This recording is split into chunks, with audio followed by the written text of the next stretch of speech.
Man, the way Dr. Mike talks about no shortcuts in health is kinda savage. Yeah, and he's not even saying it like a quote. He's saying it like a doctor. The calories in, calories out line sounds cold, but it's basically the base layer. And then he adds the second layer, nutrients, so you don't do some grapefruit speed run. Grapefruit diets always bug me because they work by ignoring reality. Exactly. You can cut calories and still wreck your micronutrients and your relationship with food. He kept hammering, sustainable beats extreme every time. Which is funny because social media loves extremes. People want certainty, not homeostasis. Homeostasis. That word instantly kills the whole optimized to perfection fantasy. Longevity and anti-aging space is basically selling hope with a user manual you didn't read. And he called out the gray zone idea. When science doesn't know yet, scammers pretend it does. The point that stuck, hypothesis testing is built to disprove the idea, not confirm it. But social media does the opposite. People pick a side and only like the supportive posts. That's why misinformation can be less bad on paper and still wreck you at scale. He compared it to vaping, like not as harmful as cigarettes can still mean very harmful. And his trade-offs framing, everything has side effects, forces nuance, which is annoying for influencers. Nuance is hard to sell, so they sell vibes instead. What I liked is how he tied it back to behavior. Meds, supplements, exercise, none are magic wands. The supplement part was interesting because he basically said, too many variables, too many side effects.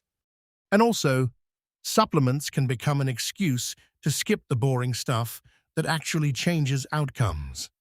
Speaking of boring stuff, his exercise take was like a slap. Yeah, the exercise for weight loss almost doesn't matter thing. People misread it constantly.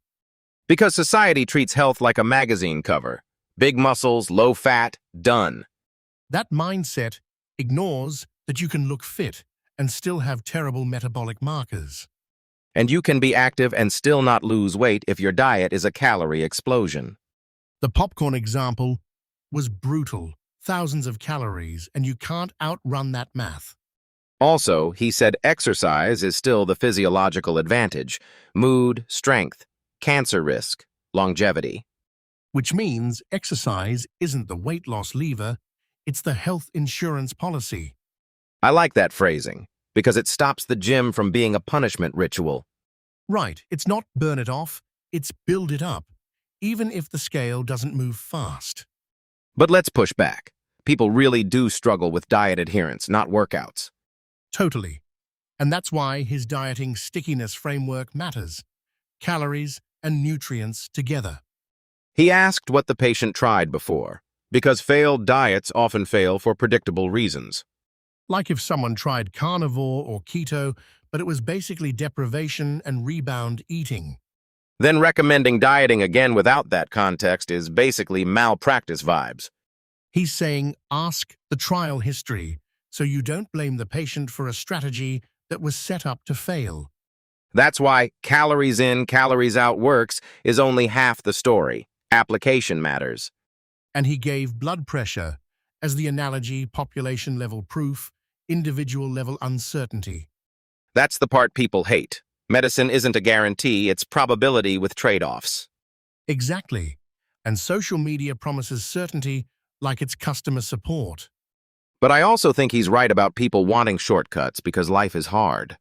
Some patients can't do lifestyle changes because of time, stress, mental health, budget. And that's why villainizing meds is dumb, because sometimes meds enable survival first.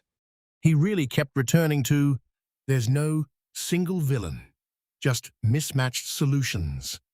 Okay, but the gray zone topic, anti-aging, was interesting because it's basically sell you a map with missing data. Yeah, genetic test tells you exactly what to avoid. Then reality steps in like, we don't know. It's not sexy to say I don't know, but it's honest and safer.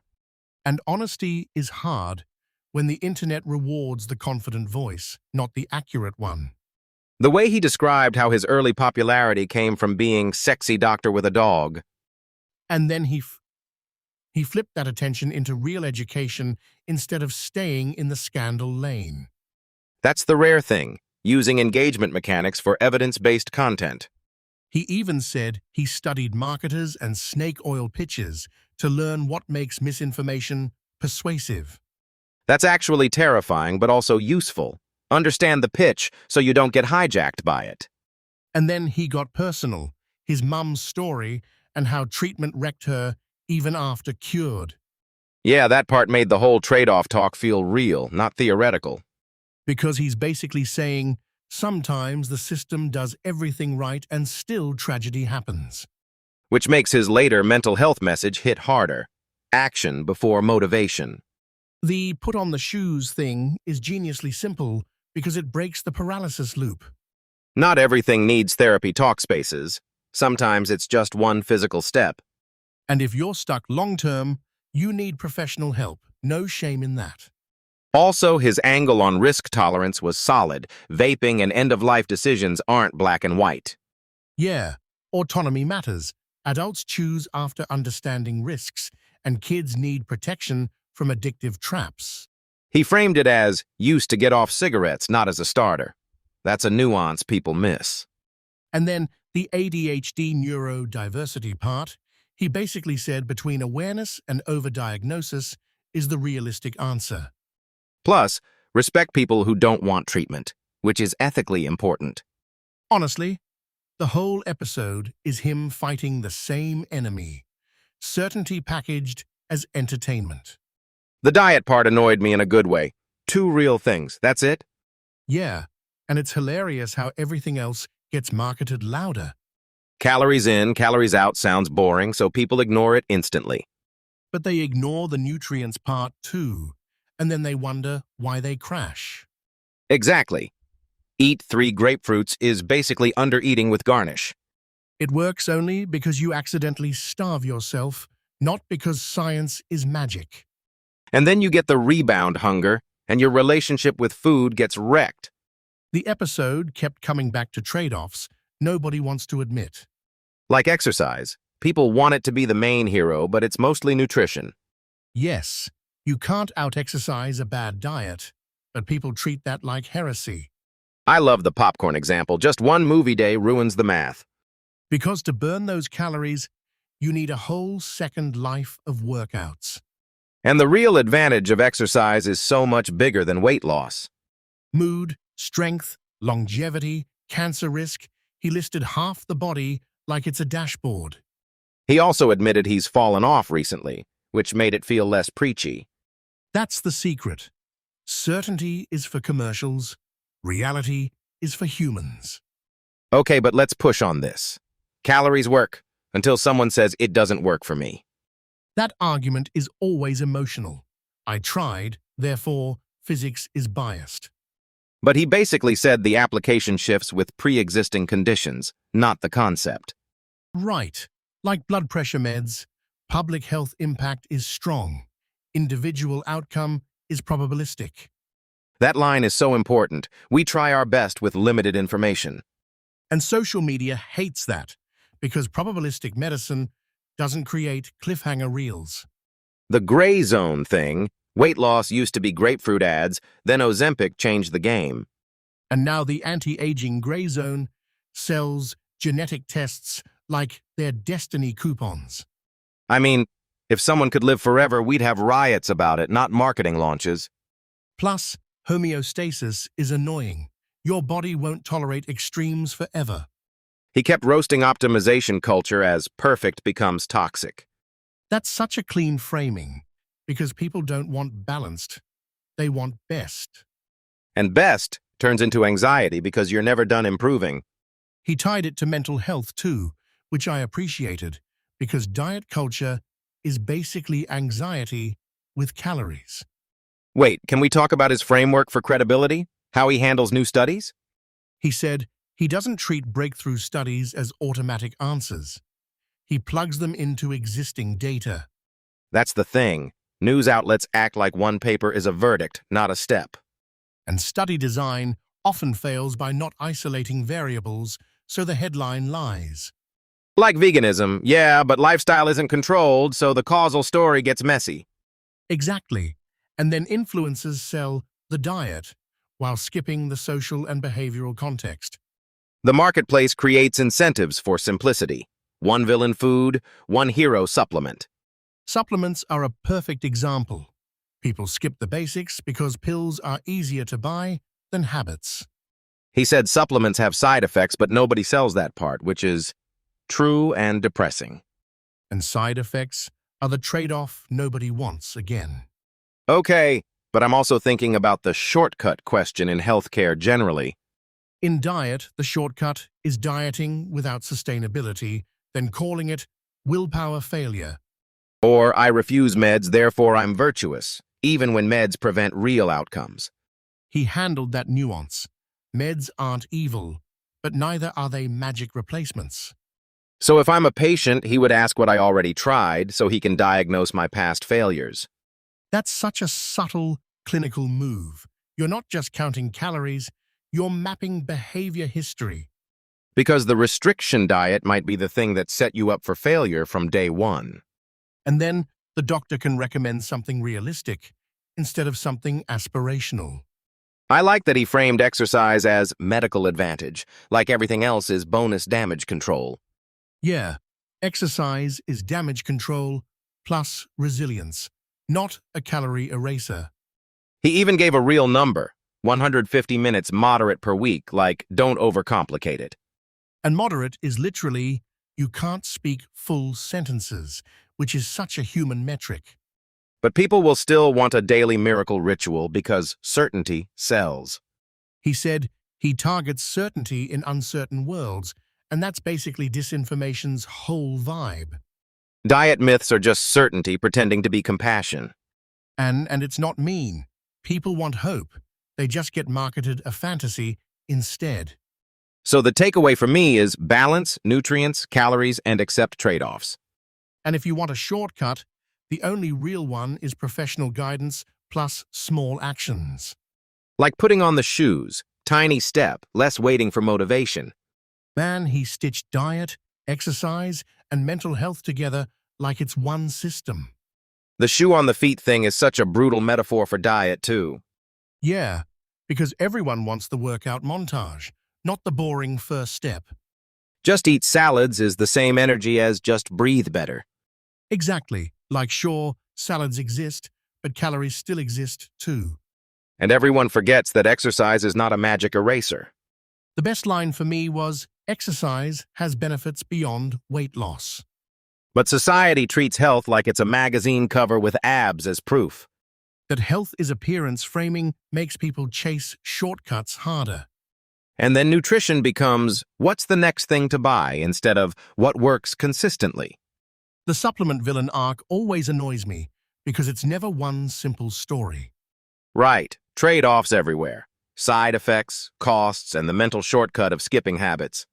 Plus, the natural pitch is always hiding behind confusion on what natural even means. Natural poison's still poison, bro. Arsenic would like a word. But I actually like how he keeps coming back to uncertainty and the gray zone. Because I don't know is the most honest thing in healthcare. And it fights this algorithm incentive to sound certain, always. That's the disinformation engine. Certainty pretending to be compassion.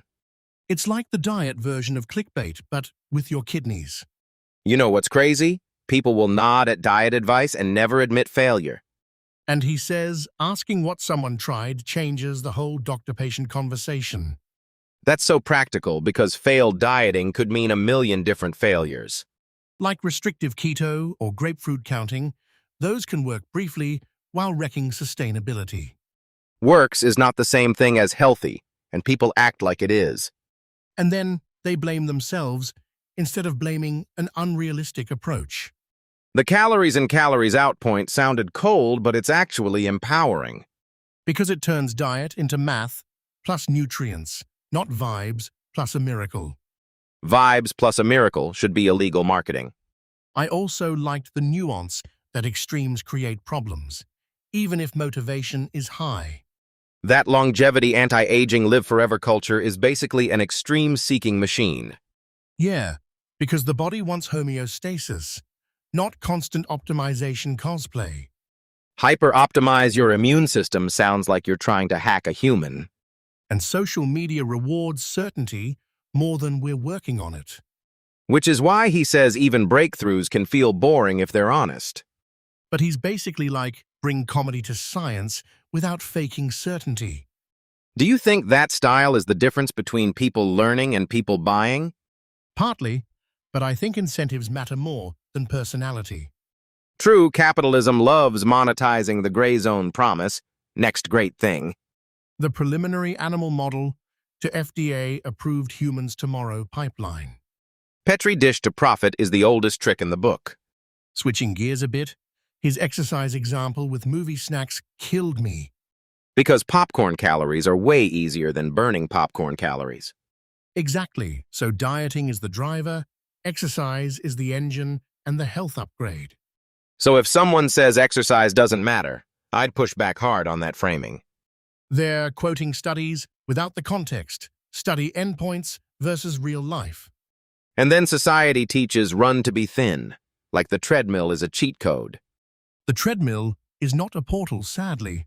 The real portal is adherence, and adherence hates extremes. That's why no shortcut lands. There are trade-offs nobody wants to admit. Like hydration, too much problems, too little problems. And with meds, it's the same story. Benefits, side effects, and the right target. I think people villainize meds because they want a story with heroes and zero cost. Whereas medicine is managing risk under uncertainty, not eliminating it forever.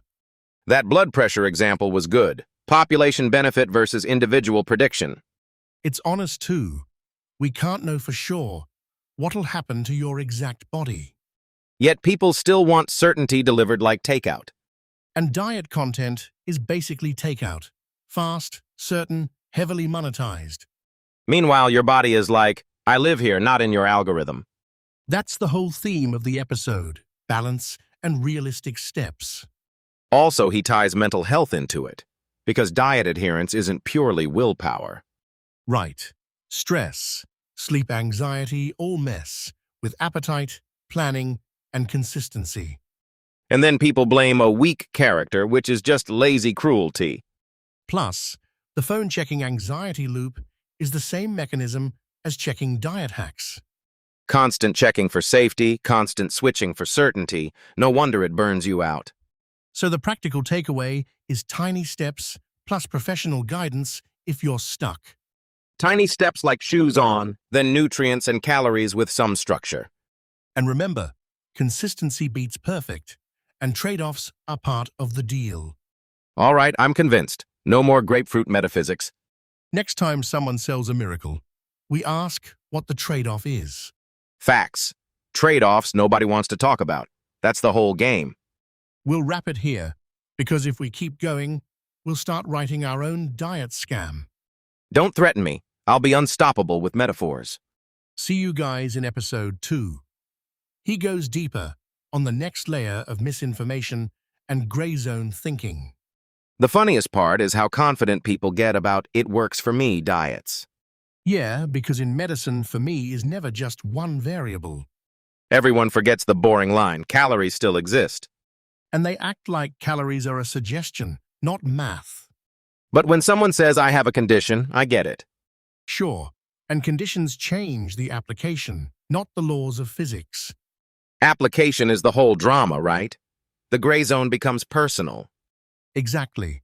And Dr. Mike's point about asking what someone tried before matters a lot. Wait, so if I tried keto but ate like a maniac, it failed for a reason? That's the most common failure mode, calling it diet strategy when it's just restriction. Restriction is the cheat code people think is the truth. And restriction without nutrients is how you end up hungry, cranky, and stuck. So how do we tell the difference between works and works sustainably? You look for balance, caloric control plus nutrition that fits the person. Like, if the plan leaves you depleted, that's not success, it's deferred disaster. Deferred disaster should be on every supplement label as a warning. Replace the marketing with footnotes. Side effects may include misery. The supplement industry hates footnotes because trade-offs are hard to sell. That's why natural is such a scam term, like poison isn't natural. Exactly. Arsenic is on theme with nature, doesn't mean it's a health hack. And the worst part is people start skipping the boring stuff. Sleep, meds, lifestyle changes. They hear, don't take that, and suddenly they're doing vibes instead of treatment. But do you think this shortcut mindset is cultural, or is it just human nature? It's human nature plus capitalism and algorithms, unfortunately. Algorithms basically reward certainty, and health is allergic to certainty. Yeah, Dr. Mike's line about certainty in an uncertain world, spot on. New miracle for anti-aging is basically the same pitch every decade. Fountain of youth vibes, just with better lighting and an influencer haircut. Speaking of pitches, can we talk about the exercise one?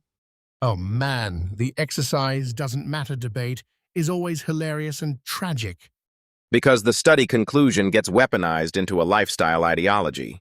Meanwhile, the public narrative is run on the treadmill till your problems disappear. Like the body is a bank account and exercise is the mint. Reality check. You can't out-exercise an endless calorie surplus. But you still go to the gym, right? Because it's not just weight. Exactly. Mood, strength, cancer risk, longevity, sleep. It's a whole stack of benefits. And people act like you're wasting time unless the scale moves in 48 hours. That's the trade-off problem. Short-term vanity versus long-term health returns. Long-term returns is the least clickable financial statement. Also, the 150 minutes guideline isn't sexy, so it gets ignored. Do you buy his point that medicine isn't a commodity? I do. You can't order health on demand like it's food delivery. Healthcare is more like weather. You can't command it, you plan around it. And social media is insisting every storm is a personal skill issue. Then we get over-medication and quick fixes for attention, appetite, everything. Yeah, ADHD meds requested like a performance enhancer without matching the actual need. But neurodiversity isn't a villain either, right? It's more nuanced. Totally. Treatment should be about autonomy and risks, not social approval. That's actually where I respect the trade-offs framing. Everyone has different risk tolerance. And being an adult doesn't mean being risk-blind. The vaping section was such a good example. Not smoking is the goal, but comparison thinking is dangerous. It's not as bad as cigarettes is not the same as it's good. Especially with kids and the developing brain, tolerance and dependence get learned fast. That's why nothing to worry about claims are always suspicious. I always want to ask, what's the side effect you aren't showing on camera? And on the diet side, same question. What do you lose when you gain results? Time, joy, adherence, mental health, and sometimes nutrients. Those matter too. Trade-offs nobody wants to talk about, but they decide whether the plan lives or dies. Honestly, the biggest myth is there's a perfect plan. Perfect is an illusion, and chasing it can be toxic in itself. That chase turns into anxiety and then the diet collapses anyway. Which brings us back to one sentence. Consistency beats perfect. And tiny steps, like shoes on, are how you escape the motivation trap. Facts. You move first, then your brain catches up. Otherwise, you're waiting to feel ready, and nutrition never happens. All right, we're circling back to the theme. Evidence plus trade-offs plus human reality. Good. Next time someone sells certainty, we demand the footnotes. Deal? And we roast the miracle in the same episode. And if the miracle has no trade-off, it's probably fake. All right, that's it for episode 1. Go be kind to your body, but also be skeptical. And for the record, no more grapefruit prophecies from us. In episode 2, we're going deeper into the gray zone misinformation logic. Bro, the part about nutrition never happens hit hard, honestly. Yeah, because people wait to feel motivated, then the calendar wins. It's like motivation is imaginary, calories are not. But the funny thing is, everyone argues like it's a philosophy class. Is Seco evil? Meanwhile, the universe is doing Seco quietly. And influencers act like one variable explains everything about every body. Exactly. Same vibe as this app fixes your metabolism. The way Dr. Mike framed it, calories and nutrients both, makes it annoyingly sane. And he called out the extremes. You can't chase perfect forever. Perfect Diet is basically a performance art project that collapses at week 4. I love that he roasted 3 grapefruits a day like it's a magic spell. Yes, you'll lose weight. Just ignore what it does to your sanity. Do you think people actually believe the grapefruit thing, or do they just want hope? Both. Hope is the delivery mechanism, and math is the side effect. The nutrient part matters because people diet like they're cutting footage, not building health. Right. And then they end up under-eating protein and wonder why it's not working. Also, the trade-off conversation is so uncomfortable for marketers. Yeah, because if it has side effects, you can't sell it as a personality. Supplements become the escape hatch. I'll do the shortcut, doc. And he said it straight. Supplements can have side effects, and sometimes they replace habits. Supplements are like, I don't want to do the work, but I want the trophy. What's your take on exercise for weight loss, though? Because both sides get it twisted. I feel like studies say exercise doesn't matter, then society says run forever. The nuance is, exercise changes your body in a million ways, but weight loss comes mainly from food. That example with the movie snacks was so real. Burning that off is basically a myth. You'd need the entire gym to undo a tub of popcorn's evil intentions. The treadmill is not a refund policy for bad choices. But he also made exercise the physiological advantage, not just a calorie-burning tool. Mood, strength, sleep, social life. Exercise is like a whole package deal. And then people shame themselves when they fall off, like life didn't happen. The way he talked about being exercise-focused and then life hits felt personal. Because barriers are real. Mental health, time, money, family stress. Which is why blanket advice is dangerous. Nutrition depends on context. The part about anemic patients versus kidney stone patients, that was a good reminder. Yeah, one healthy diet can be wrong for someone else's body chemistry. Eat more plants is true like a motivational poster is true. It's directionally right, but you still need the map for the individual route. Also, he pushed back on certainty in an uncertain world, which applies to dieting and everything else. That framework is wild. Misinformation sells certainty because people hate ambiguity. And I don't know yet doesn't go viral. Exactly. Honest uncertainty is medically correct but commercially tragic. That ties into the longevity culture too, right?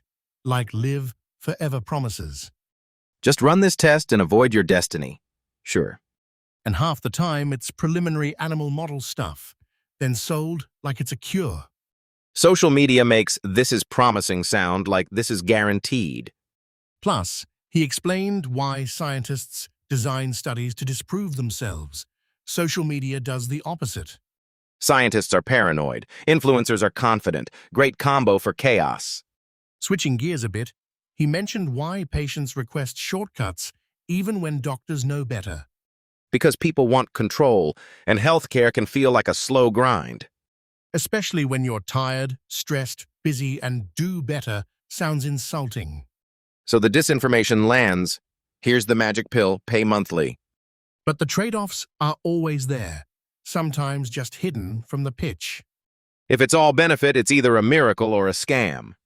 That line about treating medicine like a commodity, demanding it on demand, doesn't fit reality. Healthcare isn't Amazon. Your body doesn't ship overnight results. Prime delivery. You will be healthy in 2 days. Please. And when people think they can control everything, they chase extremes. Which loops back to dieting. Extremes create problems. Then the next influencer offers a new extreme cure. It's a conveyor belt of reinvention. Same mechanism, new branding. The influencer is basically running a perpetual motion machine of dietary guilt. And the listener is stuck believing their body is broken because they can't be perfect. That's why trade-offs matter. Health isn't about perfect. It's about workable and sustainable. If someone asked you for the simplest dieting rule that isn't a lie, what would you say? Track reality, calories that you can manage, plus nutrients you don't hate. Consistency beats cleverness. Eat like an adult, not like a dragon guarding a spreadsheet. Exactly. And don't confuse certainty with truth. And don't let it worked for me become gospel for your physiology. Okay, I'm officially obsessed with that idea. Evidence, context, and humility. Also, humility is the most underrated supplement. Until someone sells it for $49.99. If that happens, we roast them immediately. Deal. All right, we're done. Go be kind to your body, but stay skeptical. And if anyone pitches you a miracle with no trade-off, ask for the footnotes. Episode 2 is next, deeper into the gray zone misinformation logic and why it's probably fine is dangerous. The diet myth that kills me is when people treat calories like vibes. Right.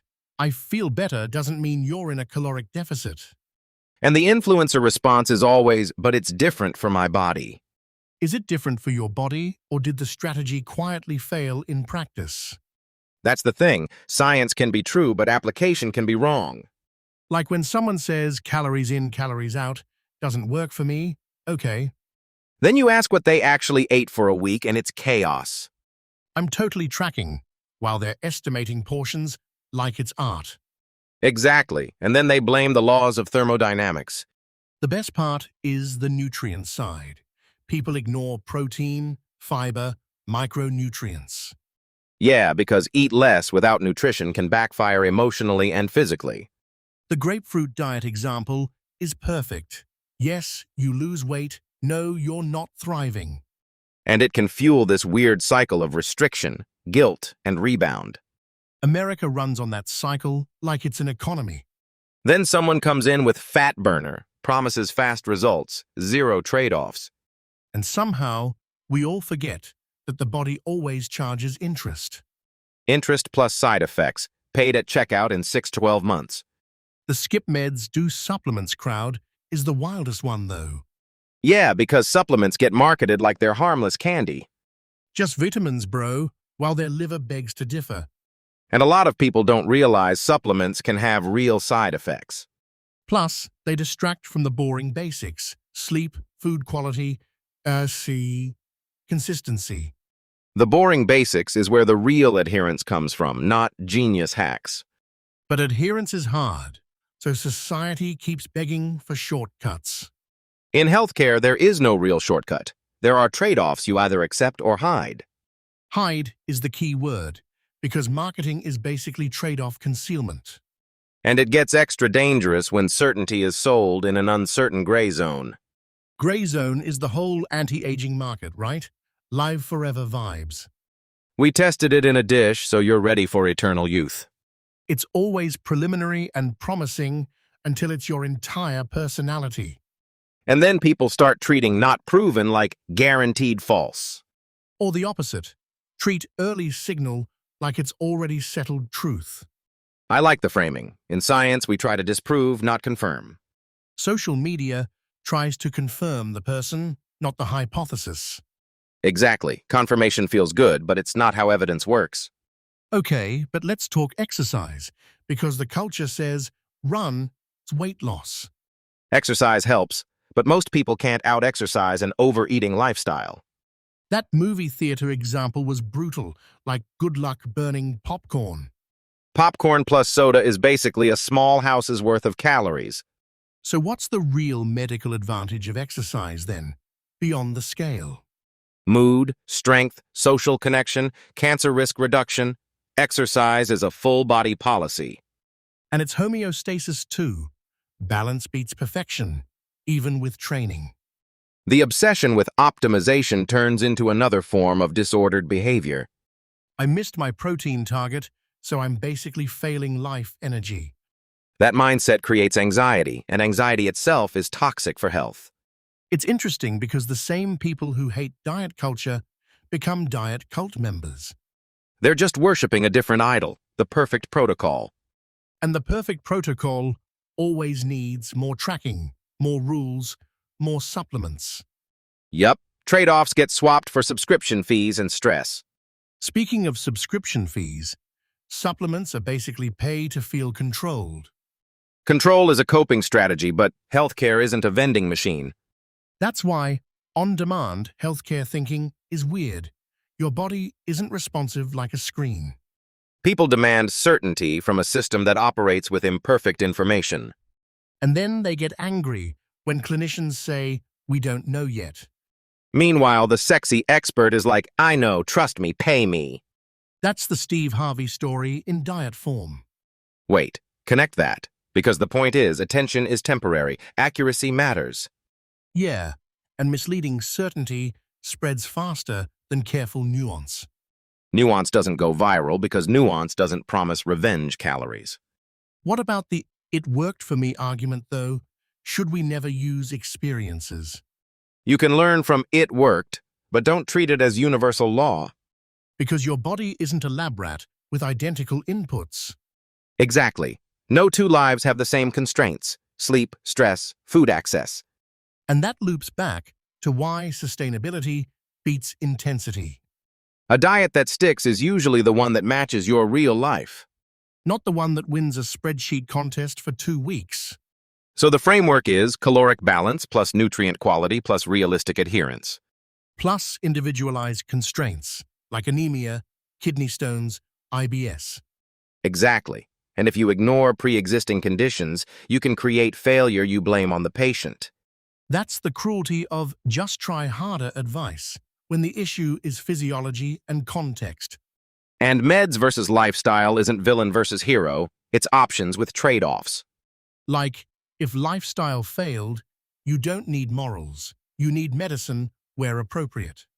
Right, because the goal is better health outcomes, not winning an ideology. Okay, last thing before we roll. What's your diet lie ranking?